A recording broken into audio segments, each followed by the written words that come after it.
If you look to the left and the right of your course shell, you will notice that there are gray sections which are known as blocks. Blocks range in function, but most come with a degree of customization. Some, such as navigation and administration, come as presets while others have to be added manually. In order to add a block, first turn on Editing. This will provide you with a Add a Block feature.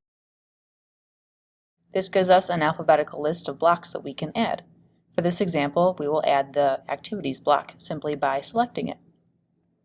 Now that we have added it, we also have the ability to move it around to our organizational liking. Collapsing some of the larger blocks can make it a little bit easier to see the entire course shell while doing this. To move the block, simply select the crosshairs and drag and drop the block to where you would like it placed. This can go on the left or right-hand side.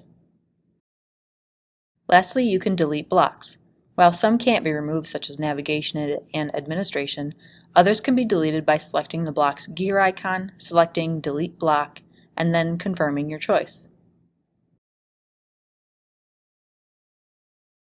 If you change your mind and want to add it back, you can do so by simply re-adding it via the Add a Block feature.